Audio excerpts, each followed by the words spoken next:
Assalamualaikum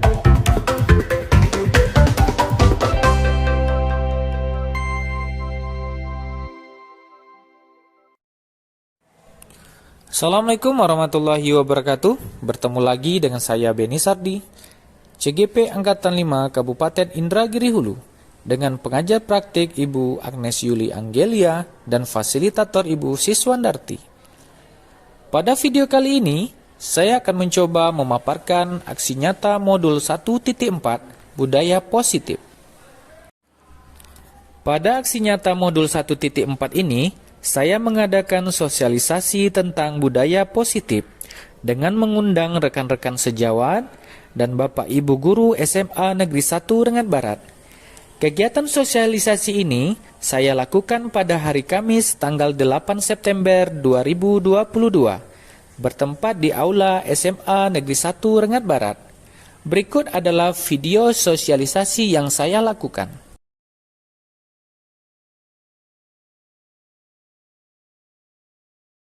Bismillahirrahmanirrahim. Assalamualaikum warahmatullahi wabarakatuh. Waalaikumsalam warahmatullahi wabarakatuh.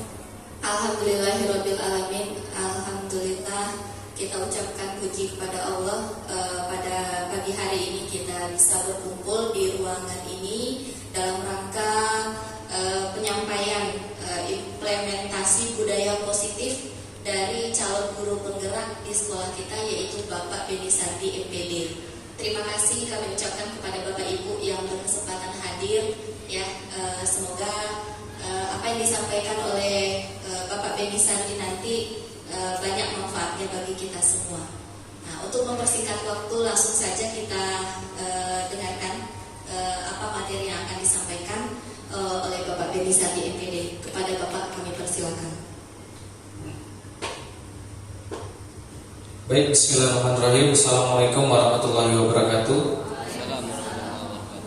Alhamdulillahirrahmanirrahim. Puji serta syukur kepada Allah Subhanahu wa Ta'ala yang selalu memberikan rahmat dan karunia-Nya kepada kita, nikmat sehat sehingga kita dapat berkumpul di dalam ruangan ini dalam rangka saya dari guru penggerak, calon guru penggerak akan mencoba mensosialisasikan implementasi dari budaya positif kepada kita semua, dan nantinya akan berjalan dengan waktu yang kita sepakati. Kemudian salawat beriring salam kejujuran alam Nabi besar Muhammad sallallahu alaihi wasallam. Allahumma shalli ala sayyidina Muhammad wa ala ali sayyidina Muhammad. Dengan memperbanyak salawat kita akan mendapatkan syafaatnya di yaumil akhir nanti. Bapak Ibu yang saya hormati, pertama ucapan terima kasih telah berkenan hadir dalam ruangan ini dalam rangka pembahasan bagi saya untuk sosialisasi untuk materi budaya positif ini. Semoga apa nanti yang disampaikan bermanfaat bagi kita semua, bagi saya pribadi, dan dapat kita aplikasikan, kita terapkan dalam kehidupan kita di sekolah. Nah, Bapak Ibu semua, budaya positif ini merupakan sesuatu yang mungkin baru kita dengar secara ini bahasanya, tapi dalam pelaksanaan itu sudah kita jalankan, sudah kita lakukan setiap harinya. Namun ada beberapa hal yang nanti yang akan menjadi gambaran bagi kita ke depan untuk melakukan kegiatan ini supaya tumbuh dalam diri kita, dalam diri para murid-murid kita. Budaya positif itu adalah suatu kebiasaan yang bernilai positif, di dalamnya mengandung sejumlah kegiatan yang mampu menumbuhkan karakter murid. Nah, di sini yang paling ditekankan adalah karakter murid. Kemudian budaya positif itu perlu dibangun dalam suatu kelas, karena awal mula kita di sekolah ini, lingkup kecilnya adalah kelas. Kemudian untuk mewujudkan budaya positif harus dilakukan sejak dini, mengingat dalam prosesnya membutuhkan waktu yang lama dan konsisten dari setiap stakeholder yang ada. Jadi nanti apa yang kita buat, apa yang kita inginkan dari budaya positif yang ada di sekolah ini tentunya harus dari kerjasama kita semua. semua pihak, mulai dari kepala sekolah, bapak ibu guru, kemudian para murid-murid, sehingga beriringan sejalan mencapai yang namanya budaya positif. Di sini sebagai calon guru penggerak, saya bukanlah orang yang hebat. Saya merupakan orang yang baru belajar juga. Kemudian bersama bapak ibu nanti kita akan mencoba menerapkan budaya positif ini ke dalam sekolah kita, ke dalam lingkungan sekolah kita. Kita akan bekerja sama nanti dengan bapak ibu guru semua, kemudian berinteraksi dengan para peserta didik kita, karena nantinya kita adalah sebagai teladan. Kita guru merupakan teladan bagi para murid kita. Makanya penerapan budaya positif itu harus kita mulai dari kita sendiri dulu, yang akan kita tularkan kepada para peserta didik kita. Nah, kemudian salah satu langkah yang dapat kita lakukan adalah membangun budaya positif itu melalui komunikasi serta adanya keyakinan yang diyakini baik maupun yang positif. Jadi ada komunikasi nanti antar seluruh stakeholder, kemudian kepala sekolahnya tentunya yang menjadi pemimpin di sekolah ini, yang akan mengimbaskan semuanya kepada kita semua nanti agar budaya ini dapat terlaksana dengan baik. Nah, untuk budaya positif Bapak Ibu, ada beberapa hal yang harus kita tahu. Yang pertama, kita akan mengenal yang namanya perubahan paradigma belajar. Kemudian disiplin positif, motivasi perilaku manusia. Nah, kebutuhan dasar, posisi kontrol atau restitusi. Kemudian keyakinan kelas. Nah, yang berikutnya adalah segitiga restitusi. Nah, pada bagian-bagian ini kita akan jelaskan satu persatu. Semoga nantinya bisa tercerahkan kita atau merubah paradigma kita selama ini tentang apa sih budaya positif itu, penerapannya di lapangan seperti apa, akan kita bahas nanti. Yang pertama, perubahan paradigma belajar. Bagaimana seorang bisa berubah dari paradigma stimulus respon kepada pendekatan teori kontrol? Ini menurut Stephen R. Covey, Principle Concerted Leadership tahun 1991, mengatakan bahwa bila kita ingin membuat kemajuan perlahan, sedikit-sedikit ubahlah sikap atau perilaku Anda. Namun, bila kita ingin memperbaiki cara-cara utama kita, maka kita perlu mengubah kerangka acuan kita. Ubahlah bagaimana Anda melihat dunia, bagaimana Anda berpikir tentang manusia. Ubahlah paradigma Anda, skema pemahaman, penjelasan aspek-aspek tertentu tentang realistis. Nah, dari apa yang disampaikan oleh Stephen R. Covey ini, di sini dapat kita simpulkan bahwa untuk melakukan suatu perubahan itu memang harus dimulai dari dalam diri kita sendiri. Ya, mulai harus ada dalam diri kita sendiri. Kenapa? Karena siapa lagi akan memulainya kalau tidak diri kita. Nah, nantinya setelah ada timbulnya motivasi dalam diri, tentunya baru kita lakukanlah yang namanya pendekatan-pendekatan, kemudian baru mempengaruhi orang lain ke arah yang lebih baik. Nah, jadi perubahan paradigma belajar itu harus kita terapkan, harus kita tuntun dengan baik dalam diri kita sendiri maupun nantinya kepada murid-murid kita. Selama ini kan kita belajar itu ya sudahlah, atau kita mengajar yang caranya seperti ini saja. Nah, tapi kita sekarang belajar, berubah. Oh, seperti ini yang baik, maka kita harus berubah. Kalau tidak sekarang, kapan lagi? Ya, kalau kita menunggu hari besoknya lagi, makanya akan seperti itu terus. Baik. Nah, disiplin positif di sini kita ada ungkapan dari Bapak Pendidikan kita Ki Hajar Dewantara menyatakan bahwa Di mana ada kemerdekaan, disitulah harus ada disiplin yang kuat. Sungguhpun disiplin itu bersifat self-disiplin, yaitu kita sendiri yang mewajibkan kita dengan sekeras-kerasnya, tetapi itu sama saja. Sebab jikalau kita tidak cakap melakukan self-disiplin, wajiblah penguasa lain mendisiplinkan kita. Dan peraturan demikian itulah harus ada di dalam suasana yang merdeka. Nah, di sini maksudnya, kalaulah diri kita sendiri tidak bisa melakukan disiplin, tentunya akan ada orang lain yang akan mendisiplinkan kita. Dalam artian, segala sesuatu itu yang ada di dalam setiap masyarakat atau kelompok ataupun sebuah negara pasti punya aturan. Nah, aturan-aturan itulah yang akan mengatur, membuat kita menjadi disiplin. Nah, jika kita tidak bisa melakukan disiplin itu dengan baik dalam diri kita sendiri, makanya ada nanti akan mengatur. Nah, seperti itu. Kemudian Ki Hajar Dewantara menyatakan bahwa untuk mencapai kemerdekaan atau dalam konteks pendidikan kita saat ini, untuk menciptakan murid yang merdeka, syarat utamanya adalah harus ada disiplin yang kuat.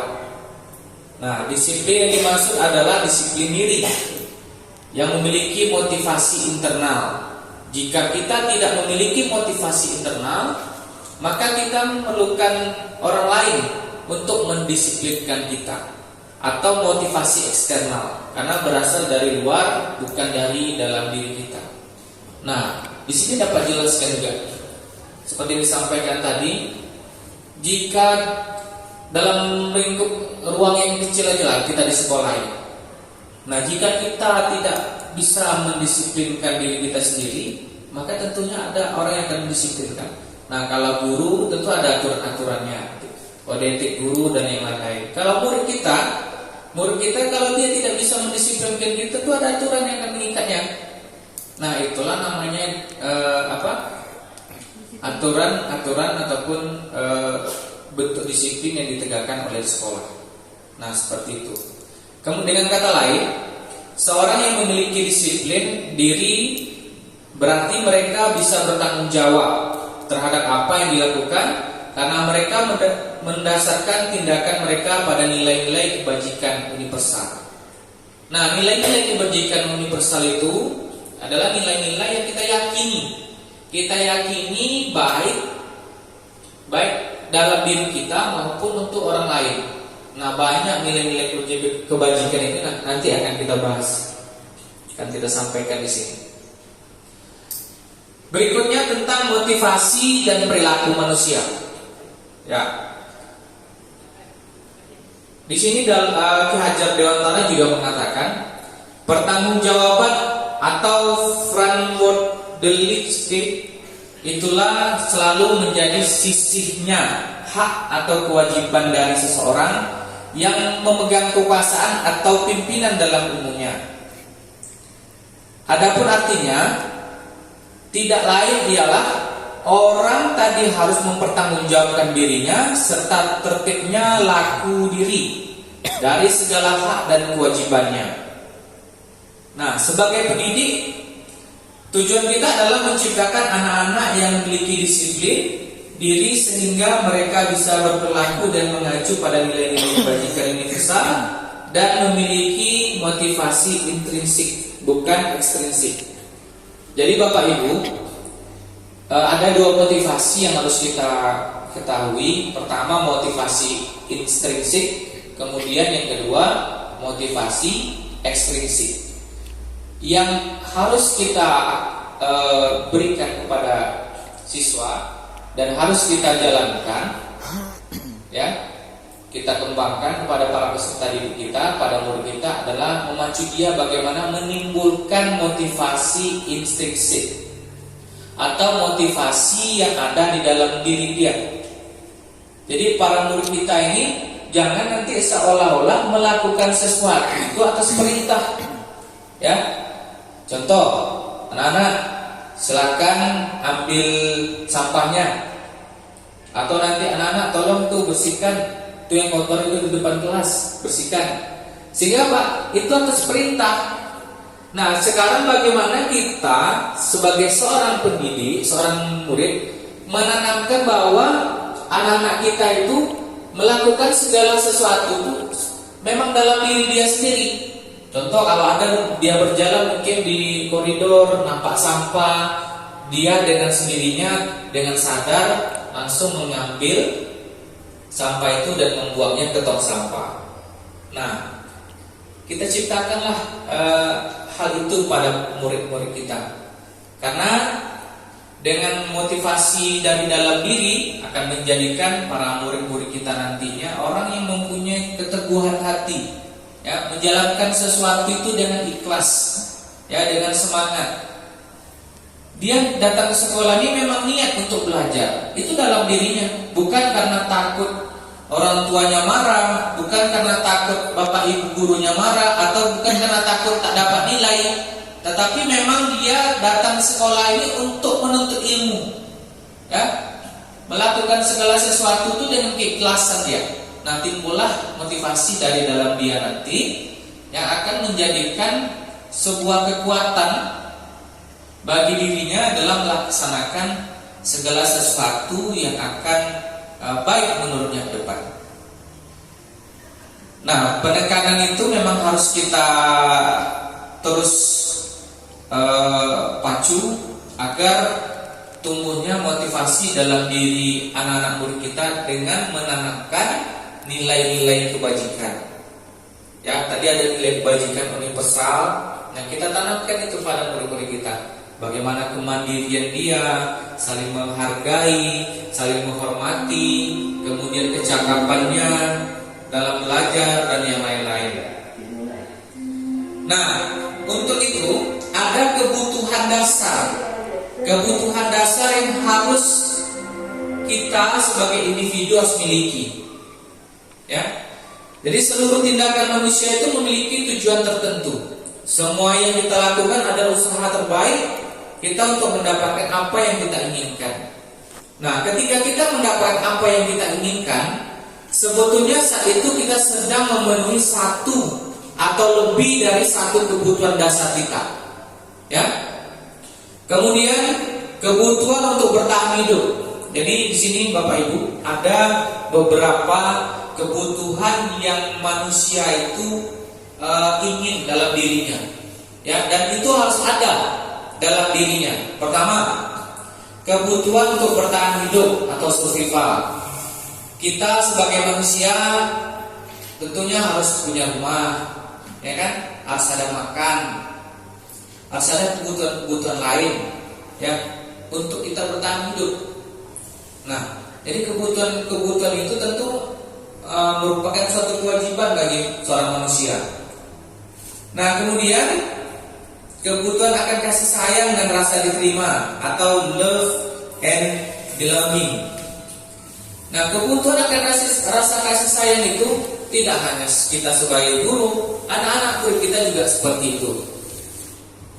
Nah, kita dalam sehari-hari tentunya memiliki atau melihat, ya, bagaimana anak-anak murid kita di sekolah dengan beberapa karakter, dengan beberapa perbedaannya, ya. Kadang-kadang anak itu ada yang kurang perhatian menurut kita, kan? Ada juga yang mungkin dalam kesehariannya mencari perhatian.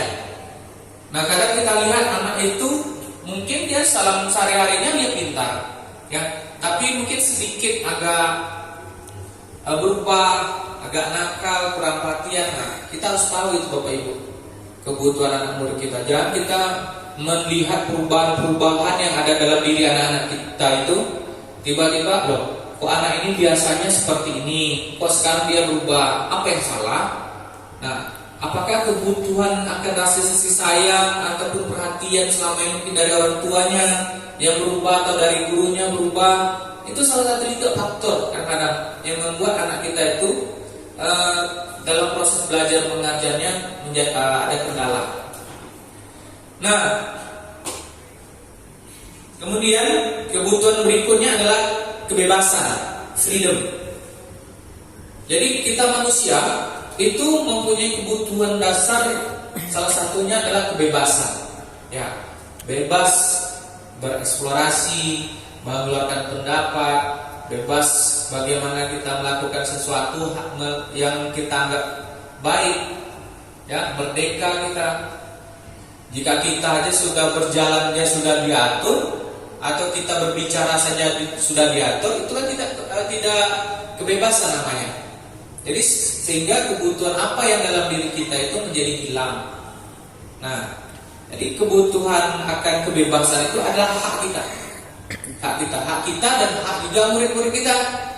Ya, jangan ada segala sesuatu, misalnya dia mengeluarkan pendapat atau dia melakukan sesuatu yang menurut dia betul, kita langsung membatasinya, tidak. Makanya kita harus tahu, oh anaknya seperti ini, dia suka seperti ini. Nah, kita harus tahu itu semua. Kemudian yang berikutnya adalah kebutuhan kesenangan, fun. Ya, fun. Kita hidupnya tak mungkin selalu melakukan kerja terus, kemudian sibuk ngajar terus, akhirnya tidak ada fun. Misalnya coba Bapak Ibu, kita kan Sabtu Minggu kita bekerja juga, ya begitu ya. Nah, sempat Sabtu Minggu kita bekerja juga, apakah stres? Nah, tentunya harus ada di sini yang namanya rasa kesenangan, fun. Ya, begitu juga murid-murid kita.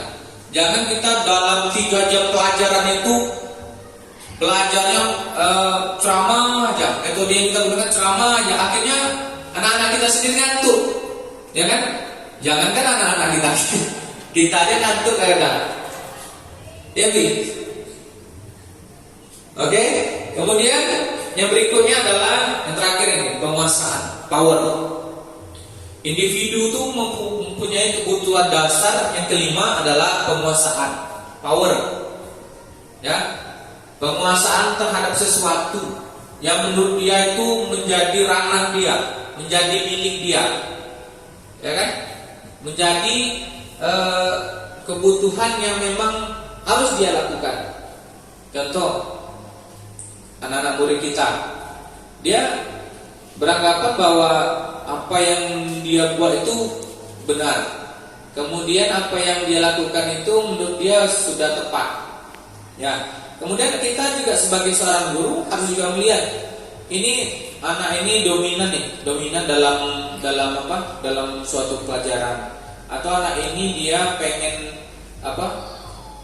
membuat teman-temannya menjadi lebih semangat dalam belajar dengan caranya sendiri.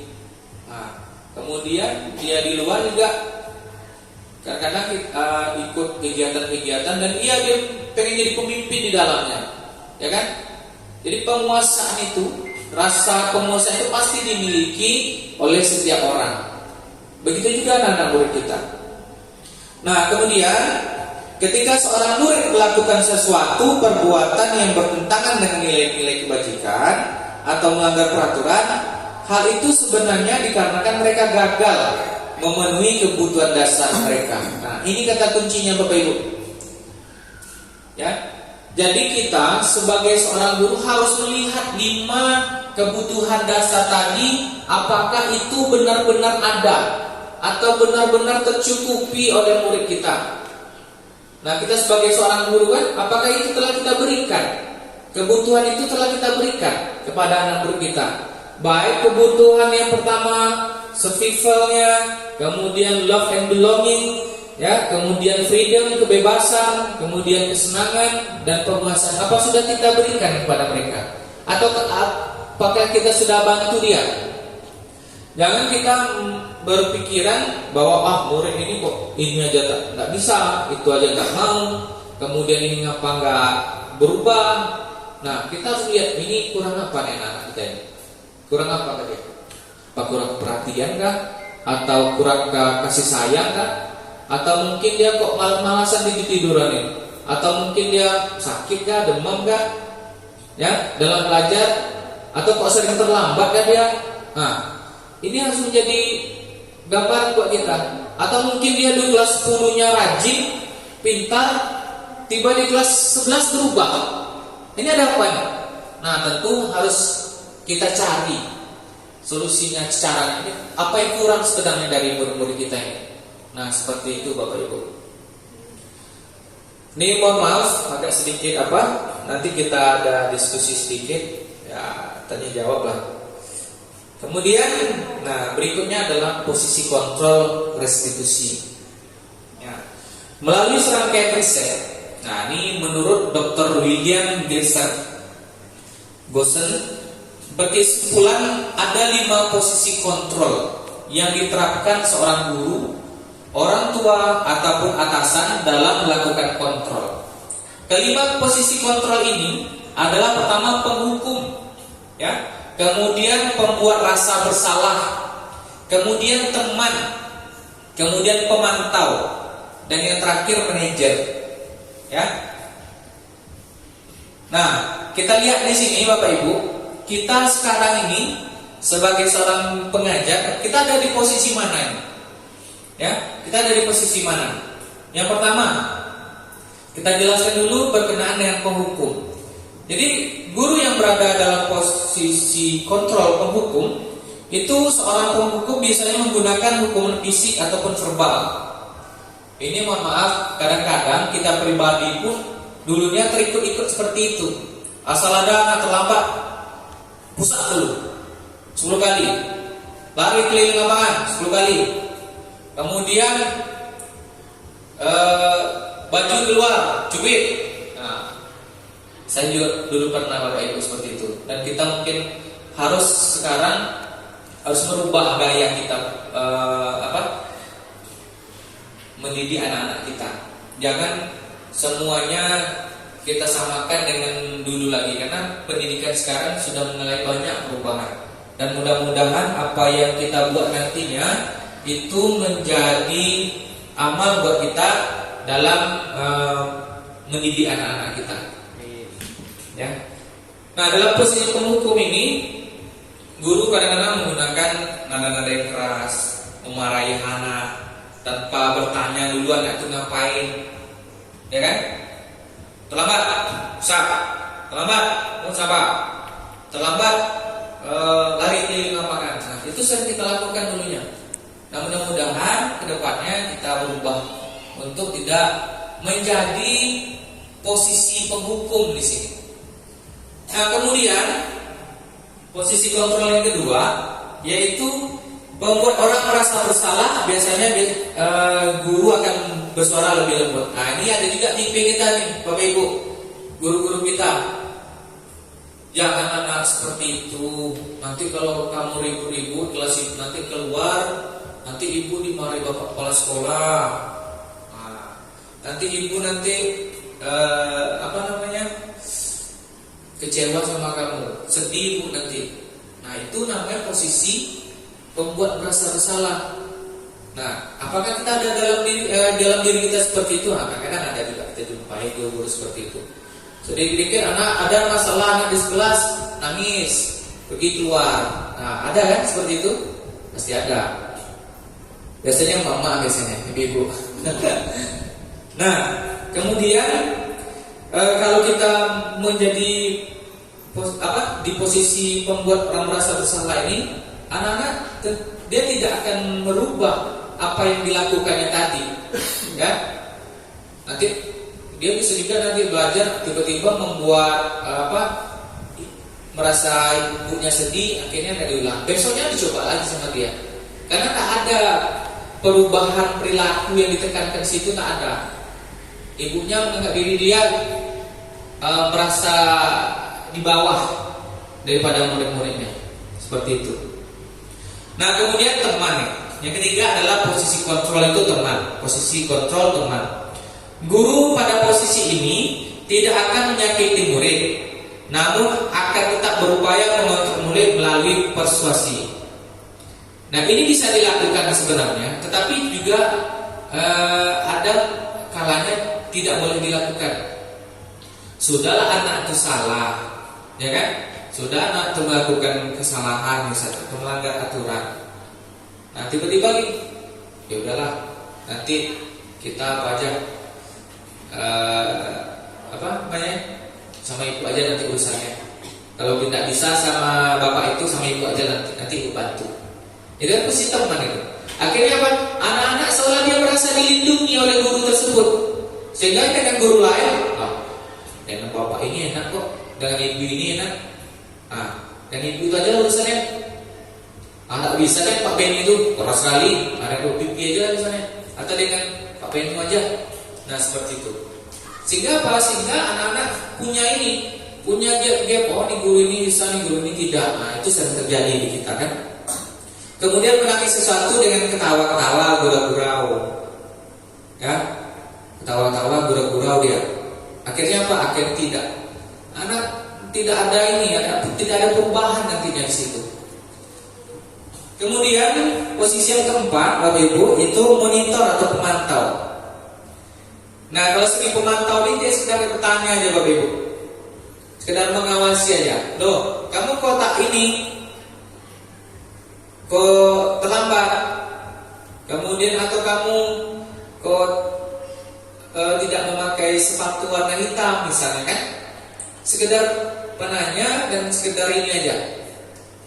Dan apa yang dilakukannya, oh ya udah, aturan kita jelaskan anak-anak tidak boleh terlambat gini. Dan sekedar itu aja. Tidak ada nanti dia membuat anak itu, bagaimana sih mengubahnya supaya jangan terlambat lagi. Ya udah, kamu terlambat, aturan kita gimana? Ya, poin apa kan? Poin udah sana catat ke guru piket. Nah itu pemantau tuh Bapak Ibu posisinya. Kalau kamu tak pakai sepatu, ya udah, aturan kita gimana? Tak boleh ini Pak, ada ini kok sanksinya, udah sana guru piket catat atau ke siswa catat. Itu pemantau. Dia memang ikut aja, kemudian cuma ngawasi aja atau menyuruh anak untuk sesuai dengan aturan. Nah seperti itu. Itu pemantau tipenya. Yang kelima, tipe kelima ini yang harus sebenarnya kita miliki sebagai seorang guru. Posisi manajer. Ya, posisi manajer. Respon yang menunjukkan tanggung jawab guru dalam posisi terakhir. Manajer atau posisi mentor, di mana guru-guru itu berbuat sesuatu bersama dengan murid. Kemudian mempersilahkan murid mempertanggungjawabkan perilakunya, mendukung murid agar dapat menemukan solusi atas permasalahannya. Nah, contoh, ada terlambat misalnya, tentu dipanggil anak ya, Nanda, kenapa sering terlambat? Dengan nada yang baik, dengan nada yang lembut. Kemudian dengan anak menceritakan, begini Pak. Kemudian Anda tahu kan keyakinan kelas kita apa? Di sekolah kita ini gimana aturannya? Iya Pak tahu. Nah besok supaya Anda tak terlambat lagi, apa yang Anda lakukan? Ya Pak, saya akan coba menunjukkan alarm Pak, bangun pagi atau gimana gitu kan? Oh ya udah maaf. Kita nanti menjelaskan, nanti dia mungkin minta maaf, kita menjelaskan ya Anda, kita ini setiap manusia mempunyai kesalahan, setiap kita ini mempunyai keterbatasan. Nah kesalahan itu akan menjadi pelajaran buat kita untuk perbaikan ke depannya. Ya Pak. Nah, itu posisi manajer Bapak Ibu. Jadi tidak menghukum tanpa memberikan solusi, tidak menghukum tanpa memberikan suatu jalan keluar dan perubahan tingkah laku dari murid-murid kita. Nah, itu 5 posisi kontrol. Silakan Bapak Ibu sekarang dalam posisi yang mana? Nah, bersama-sama kita, saya juga pribadi seperti itu. Saya ini banyak ada posisi kontrol yang ada dalam diri saya sekarang, ya kan? Yang belum mengarah ke manajer. Nah mari kita Bapak Ibu semua, kita mengarah ke posisi kontrol yang terakhir itu, manajer. Ya, mari kita beransur-ansur. Nah di sini untuk itu perlu adanya sebuah, kita mulai dari keyakinan kelas Bapak Ibu. Keyakinan kelas di sini sebagai langkah awal untuk penerapan budaya positif, itu biasanya dimulai dengan membuat kesepakatan kelas ataupun keyakinan kelas. Dalam pelaksananya kesepakatan kelas dan atau keyakinan kelas ini harus melibatkan peserta didik. Menurut Gosen tahun 1998, suatu keyakinan akan lebih memotivasi seorang dari dalam ataupun memotivasi secara intrinsik. Seseorang akan lebih tergerak dan bersemangat untuk menjalankan keyakinannya daripada hanya sekedar mengikuti serangkaian peraturan.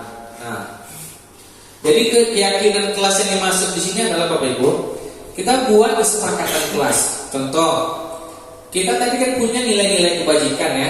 Ada nilai-nilai kemandirian, sopan santun, saling menghormati, menghargai, ya, berbuat baik dan yang lain-lain itu kita miliki. Nah, jadi cara membuatnya, ini kita sama-sama ya Bapak Ibu ya. Jadi kita masuk belajar itu, kita berkomunikasi dengan anak-anak kita. Anak-anak semua, kita harus punya keyakinan kelas ataupun kesepakatan kelas.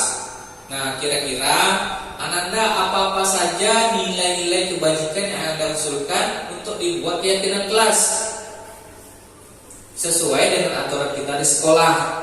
Contoh misalnya, Pak, kita di kelas Pak tak boleh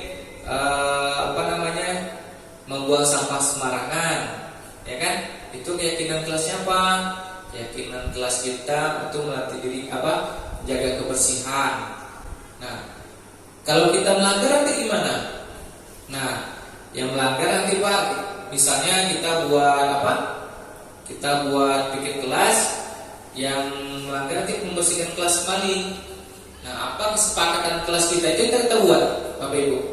Atau berikutnya Pak, kita tak boleh lari-lari Pak di depan kelas. Misal gitu kan, kalau lari-lari di depan kelas nanti ada yang pecah kan, atau ada yang pas bunga pecah segala macam, atau terjatuh. Nah, kita sepakati Bapak Ibu. Biar ini nilai kesepakatannya apa? Keyakinan kelas kita apa di sini? Menjaga keamanan, ya kan? Nah, jadi keyakinan kelas itu dibuat di awal, ya, dibuat di awal pada kita masuk pelajaran, ya. Pertama kita belajar. Jadi kita sepakati sama anak-anak apa itu keyakinan kelas yang akan kita buat, itu kita sepakati. Nah, berikutnya pembentukan keyakinan kelas ini memiliki dampak yang besar ya terhadap keberhasilan pembelajaran. Apabila guru dan murid membuat keyakinan kelas dan dilaksanakan dengan penuh kesadaran, maka akan berpengaruh dengan perubahan tingkah laku peserta didik itu sendiri, Bapak Ibu. Nah, kemudian perubahan tingkah laku ini juga akan berujung pada terbentuknya budaya positif. Nah, karena kenapa? Nilai-nilai kebajikan yang kita tanamkan dalam membuat keyakinan kelas itu, sehingga timbullah yang namanya budaya positif. Nah, untuk itu, keyakinan yang baik tidak hanya digunakan dalam pembelajaran saja, namun perlu juga diterapkan dalam kehidupan sehari-hari.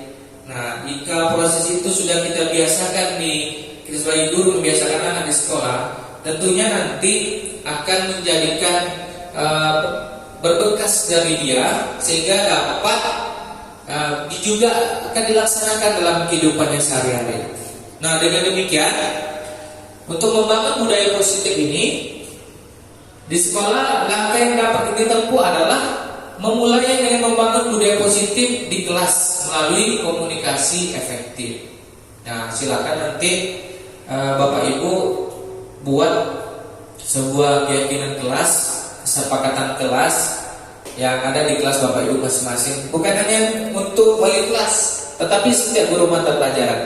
Oh, kayak saya belajar pencet anak-anak dalam belajar pencet nanti kita berpakaian olahraga semua ya. Apa keyakinan kelasnya di sana? Keyakinan kelasnya mungkin saja bisa agar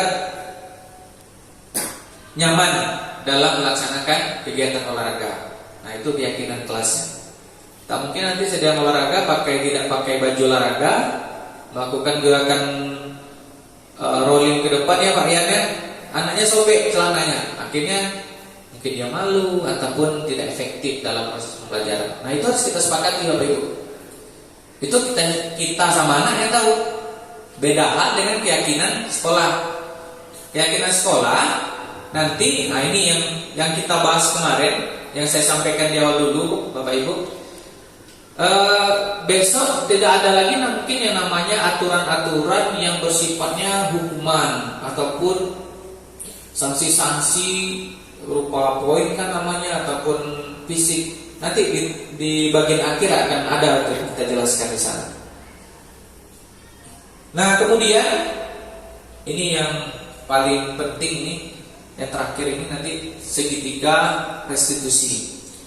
Namun dalam pembuatan segitiga restitusi ini ada yang terlupa tadi disampaikan bahwa kita Bapak Ibu tidak lagi membuat yang namanya hukuman, ya, tidak lagi membuat yang namanya hukuman. Yang kita buat nantinya adalah disiplin positif. Disiplin positif itu pertama berupa konsekuensi, yang kedua berupa namanya restitusi. Nah, kalau hukuman, kita jelaskan dulu, kalau hukuman itu tidak akan merubah Bapak Ibu, tidak akan merubah perilaku anak secara signifikan, tidak akan merubah, malah akan mungkin membekas sama dia. Dulu waktu SMP atau waktu SMA, saya pernah dihukum sama bapak, kena tampar, kena push up, tangan saya sakit, atau dulu saya disuruh bapak ibu itu untuk berdiri di depan kelas. Saya malu rasanya, malu saya rasanya oleh bapak ibu itu. Sampai sekarang teringat sama saya. Nah akhirnya apa? Hukuman yang kita berikan selama ini membekas. Pasti ingat itu. Saya pernah ditampar oleh Pak Beni, saya pernah ditendang oleh Pak Beni misalnya. Membekas sama dia. Apakah terjadi perubahan tingkah laku seperti itu? Tidak. Tentunya model-model hukuman ini akan perlahan-lahan kita hilangkan di sekolah ini. Ya, Bapak Ibu mohon kerjasamanya, bantu diri kita sendiri dan nanti akan kita sepakati bersama guru-guru lain. Nah, kemudian ada dua disiplin positif tadi. Saya jelaskan dulu. Pertama, konsekuensi. Nah, konsekuensi itu yang tadi, anak-anak nanti kalau tidak bawa baju olahraga, apa konsekuensinya? Nah, itu kesepakatan kita kan? Pak, kalau kita tak bawa baju olahraga, dan Pak kami mau lari Pak 10 keliling. Kesepakatan? Ya kesepakatan. Cuman apa? Konsekuensi di sini dia anak-anak akan ikut dengan apa yang kita sepakati bersama tadi. Kalau dia tidak bawa baju olahraga, pasti dia mau dengan lari 10 keliling tadi, karena itu konsekuensi kan. Namun kelemahannya di sini nantinya konsekuensi di sini itu tidak akan berubah secara signifikan perilaku anak tadi. Dia besok terlambat agak apa-apa, terlambat tak bawa baju olahraga, paling nanti suruh lari sama Pak Beni. Kayak gitu terus, ya kan? Kan kita kesepakatannya kayak gitu Pak. Nah ada juga nanti berupa ini apa namanya, konsekuensi yang menimbulkan suatu dilema juga bagi kita nanti, sehingga anak-anak kita tidak bisa menjadi dirinya. Dia tetap perubahannya tidak terlalu namun dia tidak akan melakukan lagi kesalahan-kesalahan itu, ya kan? Kalau anak-anak kita ini, kalau beda dari hukuman tadi, kalau konsekuensi kan tak ada yang tersakiti, ya kan? Tak ada yang sakit hati, tidak ada yang merasa terhina atau dihinakan dengan apa yang diberikan oleh guru. Namun itu resiko dia, dan itu akan dia jalankan. Mungkin dia menjalankan itu berat, karena walaupun sudah disepakati tapi berat dijalankan. Aduh, tak terlambat lagi nih, lari pula 10 keliling, padahal capek nih, tak enak apa. Tapi dia harus jalankan konsekuensi itu, contohnya kan. Nah, yang paling akan kita laksanakan nanti di sekolah, Bapak Ibu, mulai ke depannya ini dalam menerapkan budaya positif itu adalah restitusi namanya. Dalam disiplin positif tadi pertama konsekuensi, yang kedua namanya restitusi. Nah, restitusi itulah yang nanti akan kita jalankan bersama-sama agar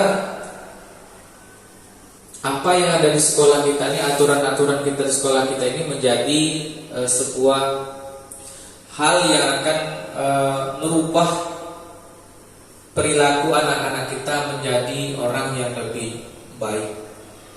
Nah, perlu disampaikan, selama ini kan Bapak Ibu ada cara-cara kita yang mungkin salah satunya memberikan penghargaan atau reward. Coba siapa yang bisa mengumpulkan tugas duluan, nanti Ibu kasih Ibu kasih nilai tinggi. Ibu kasih nanti nilainya maksimal. Nah, itu memang kalau anak-anak murid kita pasti motivasi itu. Siapa yang ngerjakan cepat mengerjakan atau mengumpulkan duluan, nanti Ibu kasih nilai tinggi. Ya kan? Karena selama ini kita melakukan pendidikan proses gitu kan. Siapa yang cepat, yang tangkap duluan kita kasih. Nah, namun ada bahayanya kiranya Bapak Ibu. Saya baru dapatkan juga di guru penggerak ini. Namun ada juga yang kurangnya berkenan dalam memberikan penghargaan itu.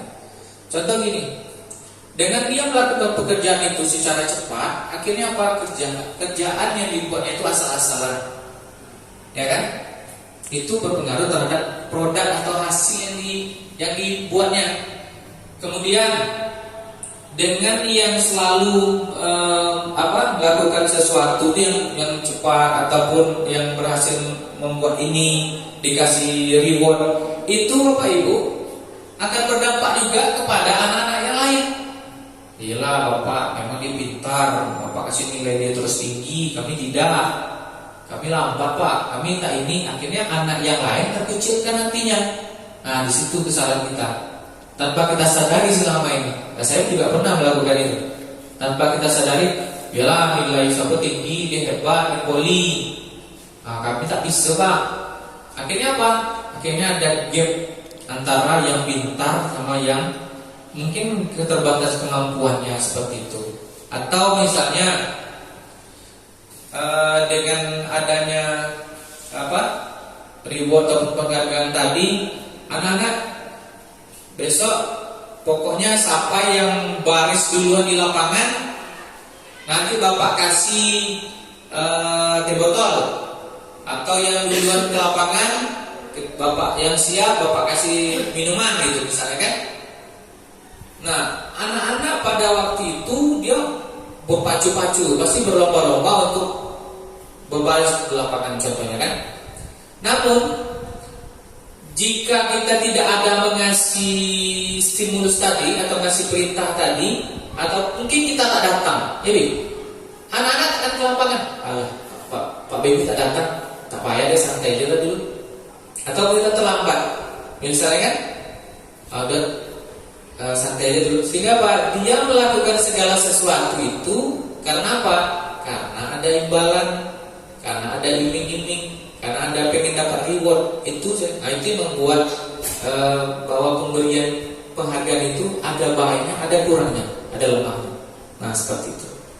Nah, kembali ke yang terakhir Bapak Ibu, penerapan disiplin positif. Pertama tadi konsekuensi, yang kedua restitusi. Nah, segitiga restitusi adalah proses menciptakan kondisi bagi murid untuk memperbaiki kesalahan mereka. Ingat, digarisbawahi, untuk memperbaiki kesalahan mereka, sehingga mereka bisa kembali pada kelompok mereka dengan karakter yang lebih kuat. Contohnya seperti ini Bapak Ibu. Pertama kita harus juga bisa di saat kita tahu anak itu melakukan kesalahan, hal yang paling utama yang harus kita lakukan adalah jangan memberikan teguran atau jangan memberikan pernyataan yang menyudutkan mereka di depan kawan-kawannya. Nah, contohnya seperti ini. Kita ingin menegur si A karena mungkin dia tidak memakai atribut lengkap, atau dia terlambat, atau dia mungkin dapat main HP, atau dia tidak mengerjakan tugas. Jangan kita menegurnya di depan teman-temannya. Nah, itu yang terkadang kan semua anak punya beda-beda, ya, perasaan beda-beda deh. Ada yang malu ditegur di depan kawan-kawannya, akhirnya merah mukanya, malu dia, membekas di hatinya. Jadi saya baru juga tahu di sini di guru penggerak ini. Jadi kalau kita manggil anak itu memang kalau dapat jangan di depan teman-temannya, dipanggil dia dulu, atau dia bawa dia keluar kelas. Si A, sini dulu sebentar, ikut bapak ya. Kita ikut. Kita negurnya kita panggil dia. Kita berdua sama dia, tanpa ada orang lain. Maksudnya tanpa ada temannya yang nanti mendengar, kasihan. Nah, apa yang harus kita lakukan dalam penerapan restitusi ini? Restitusi ini dilakukan dengan 3 hal. Makanya disebut dengan segitiga restitusi. Ya, segitiga restitusi. Yang pertama adalah menstabilkan identitas. Ya, menstabilkan identitas. Jadi kita panggil anak itu, contoh nih dia habis berantem atau dia kelahi sama temannya. Kita panggil, ya kan? Kita panggil, kenapa kamu bisa seperti ini anak? Kan? Tentu dia merasa diri dia sadar apa yang telah diperbuatnya. Kemudian kita menstabilkan dulu identitas anak itu. Ya udah begini, sebelum kamu terangkan kepada bapak, setiap orang itu pasti pernah melakukan kesalahan, ya kan? Nah, kamu bukan satu-satunya yang pernah melakukan ini. Entah dia terlambat, tadi contohnya mungkin dia terlambat. Setiap orang itu pernah melakukan kesalahan, tapi kamu bukan satu-satunya yang pernah melakukan ini. Nah, coba, kenapa kamu terlambat? Nah, kita sampaikan itu kepada anak. Nah, kamu baru masuk ke tahap yang kedua, Bapak Ibu. Tahap yang kedua itu adalah validasi tindakan yang salah. Baru kita masuk ke tahap kedua, itu validasi tindakan yang salah. Yang pertama, kita bisa pertanyaan bisa seperti ini. Kamu tentunya punya alasan mengapa kamu terlambat. Nah, seperti itu ya. Kemudian, adakah cara yang lebih efektif untuk mendapatkan apa yang kamu butuhkan? Misalnya dia menjawab, saya terlambat Pak karena saya bantu orang tua Pak jualan subuh-subuh. Saya udah kemas-kemas warung, pokoknya udah menggelar jualan saya Pak di lapak. Nah, kemudian, sekarang ada nggak cara yang efektif supaya kamu ini tidak datang terlambat lagi? Biar ditanya-tanya sama dia sendiri, biar dia yang menjawab apa yang harusnya dia lakukan itu. Iya Pak, seharusnya saya bangun lebih cepat Pak, lebih subuh lagi untuk membantu orang tua saya. Jadi saya pun tidak terlambat. Oh seperti itu. Berarti kamu sudah menemukan solusinya kan? Sudah Pak. Nah, kemudian baru kita ini kan, kamu kan tahu nilai-nilai telah kita sepakati di kelas, tidak boleh terlambat, ya kan? Kamu ingin menjadi orang seperti apa nantinya? Ya Pak, saya tak akan terlambat lagi Pak, saya tak akan mengulanginya lagi. Nah akhirnya Pak, anak-anak itu sadar akan kesalahan yang sudah dia perbuat, kemudian dia berusaha memperbaiki kesalahan tersebut dengan keyakinan dia, ya kan? Sehingga kedepannya semoga dia tidak akan mengulanginya lagi. Nah, dia yang salah, dia yang menemukan solusi dari kesalahan dia, tentunya dia tak akan mengulanginya lagi.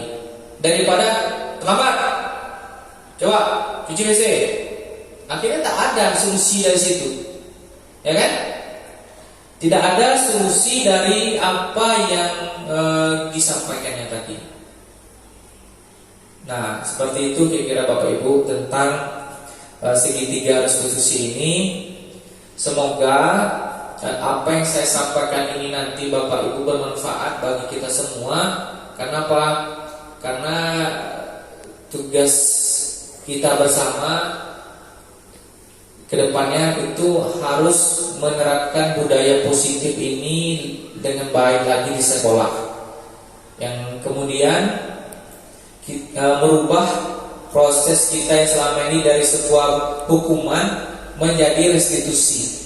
Nah, itu yang paling penting yang harus kita garis bawahi pada pertemuan kali ini Bapak Ibu. Merubah model hukuman yang telah kita perbuat selama ini ke disiplin positif. Yang pertama bisa kita buat dengan konsekuensi. Yang paling penting itu adalah restitusi. Nah, konsekuensi dan restitusi. Semoga apa-apa yang kita dapatkan hari ini mudah-mudahan bermanfaat bagi kita semua.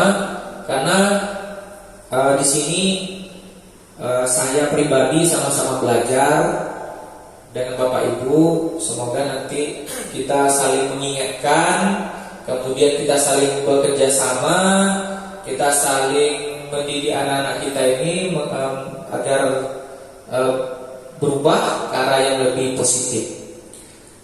Mungkin karena masih ada waktunya, kita coba diskusi saja Ibu ya, bukan tanya jawab.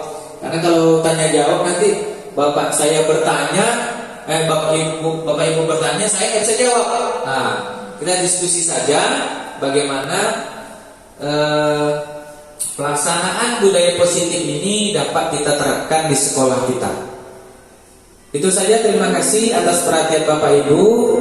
Saya kembalikan kepada Ibu Moderator. Terima kasih. Billahi taufiq wal hidayah. Wassalamualaikum warahmatullahi wabarakatuh. Baiklah Bapak Ibu semuanya, kita tadi sudah menjelaskan panjang lebar ya tentang penjelasan dari Pak Beni tentang budaya positif di sekolah. Nah, untuk lebih mendalami lagi, nah karena ini materinya sangat menarik dan memang berkaitan dengan profesi kita sehari-hari, kita buka sesi diskusi ya, sesi diskusi. Dalam sesi ini kita buka dulu untuk 3 penanya ya. Silakan kepada Bapak Ibu yang mau bertanya atau memberikan saran ya untuk sama-sama membangun budaya positif di sekolah kita ini, kami persilakan.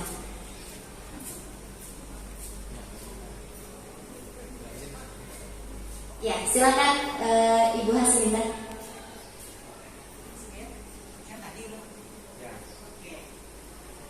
Dari pemaparan Pak Beni tadi ada mungkin di sini hal-hal yang tidak bisa guru mata pelajaran berikan kepada siswa dalam kelas. Umpamanya misalnya dalam hal entah itu ulangan ya atau latihan lah, misalnya latihan atau tugas. Misalnya ketika siswa mau mengumpulkan tugas, kemudian ada reward yang akan diberikan oleh guru tadi, guru mata pelajaran terhadap siswa yang pertama mengumpulkan. Jadi di sini kita semua setiap guru pasti ada melakukan itu.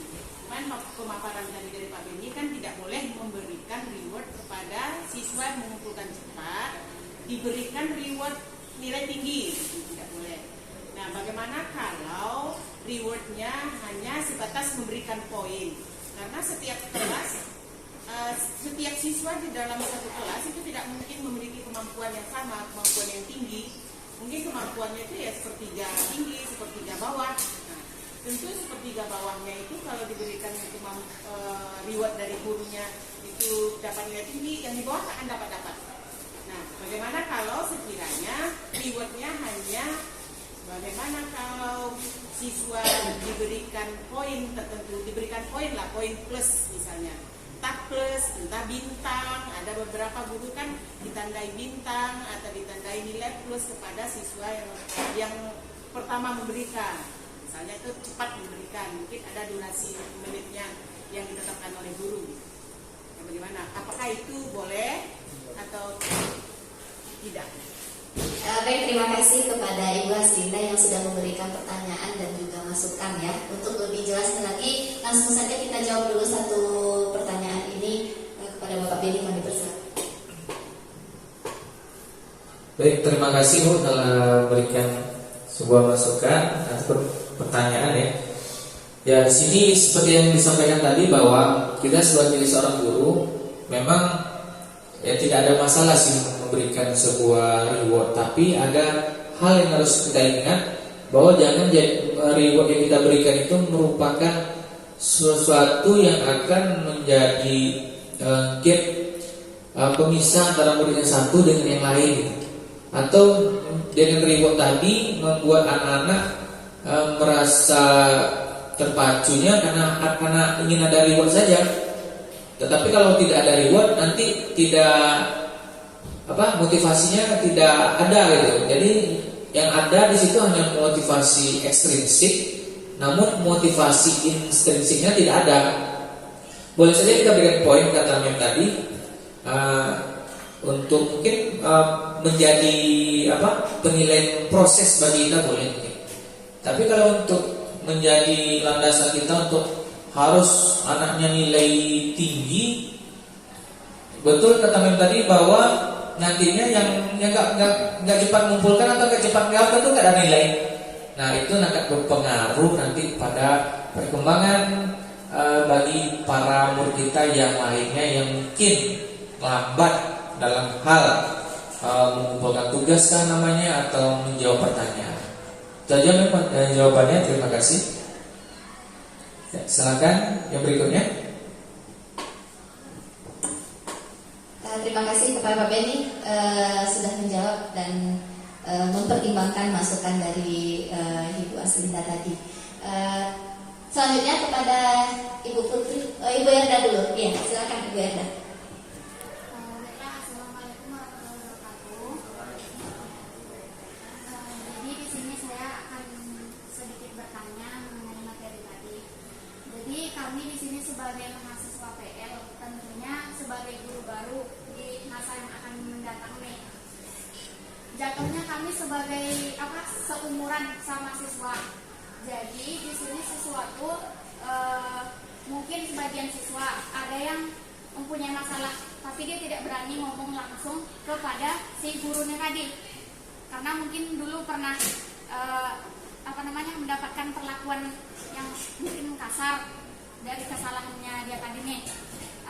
Si siswa yang bermasalah ini tadi kan jatuhnya kami sebagai teman karena kami seumuran, jadi dia berani menceritakan masalahnya ini tadi sama kami.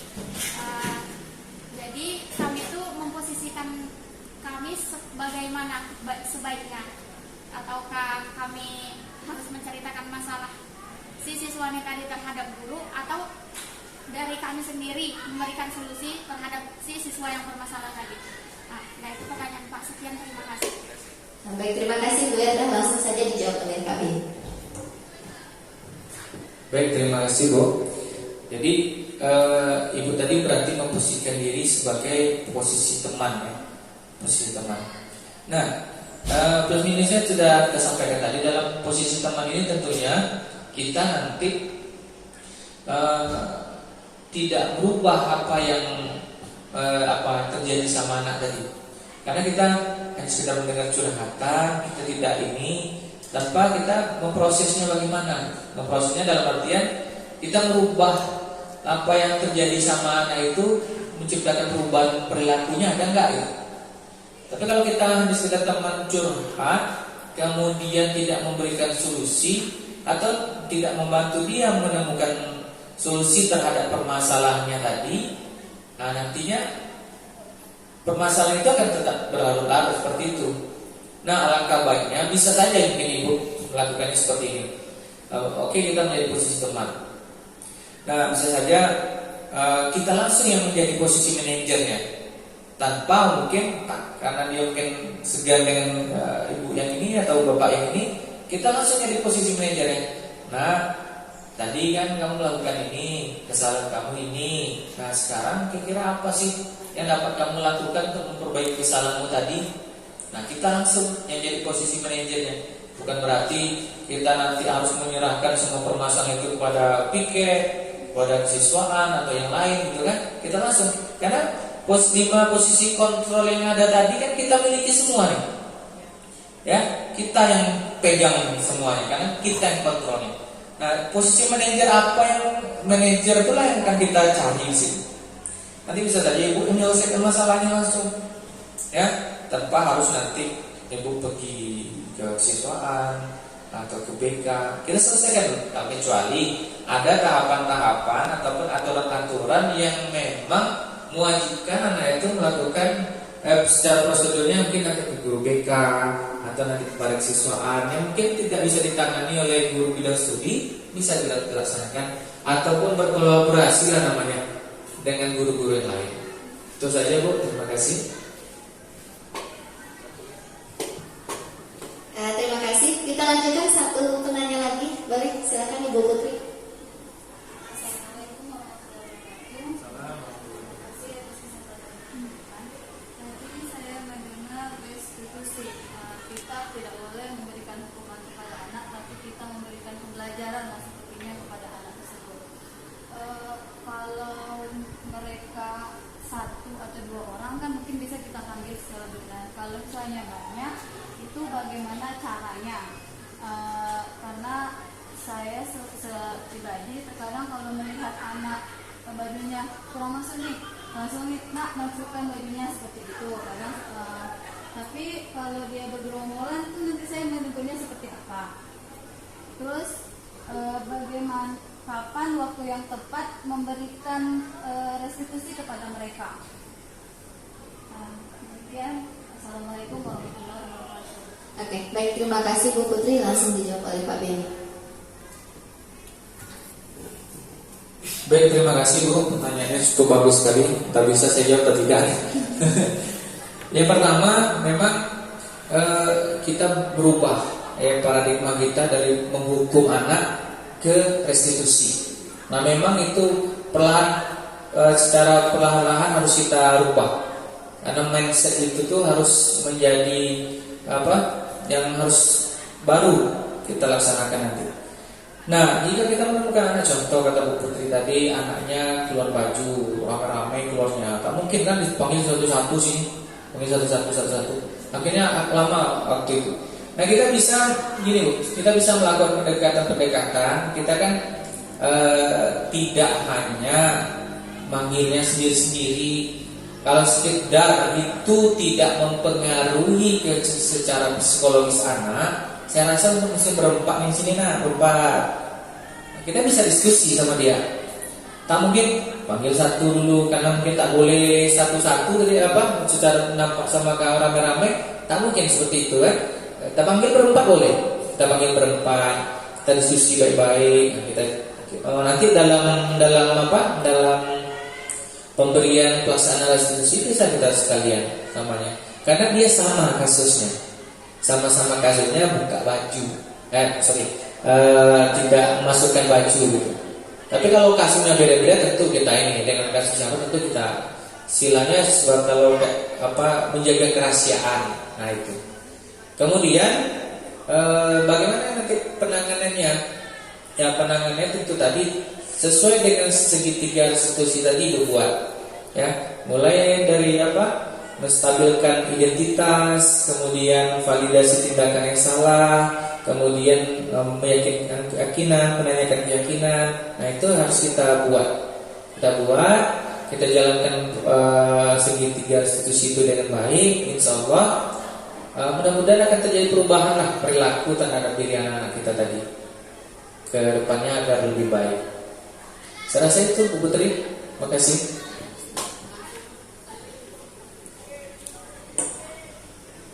Baiklah, dengan selesainya sesi tanya jawab ini ya Bapak Ibu semuanya, saya bisa mengambil kesimpulan bahwa yang disampaikan Pak Beni tadi ini memang sangat berat sebenarnya, tapi kita sebagai seorang guru sudah mulai menerapkannya ya. Nah, namun juga kami berharap ini, mungkin saya sebagai moderator atau juga guru-guru yang lainnya, untuk penerapan budaya positif ini kami berharap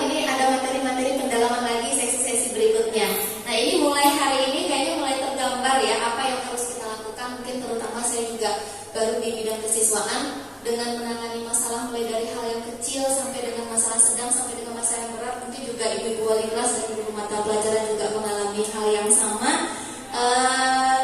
Memang terasa materinya sangat bermanfaat sekali, dan kami berharap kepada Pak Beni sebagai pemateri, kami diberikan lagi ilmu-ilmu, materi-materi tentang sikap positif ini, terutama di lingkungan sekolah, supaya kami lebih bisa bertindak ya, atau berbuat di sekolah ini sesuai dengan yang diharapkan siswa, sesuai yang diharapkan sekolah, supaya sama-sama membangun karakter budaya positif di sekolah ini. Nah, mungkin itu saja ya Pak Beni ya. Boleh kita berikan aplaus ya kepada pemateri kita. Semoga bermanfaat. Saya selaku moderator minta maaf atas segala kesalahan selama saya membawa kegiatan ini. Akhirul kalam, assalamualaikum warahmatullahi wabarakatuh.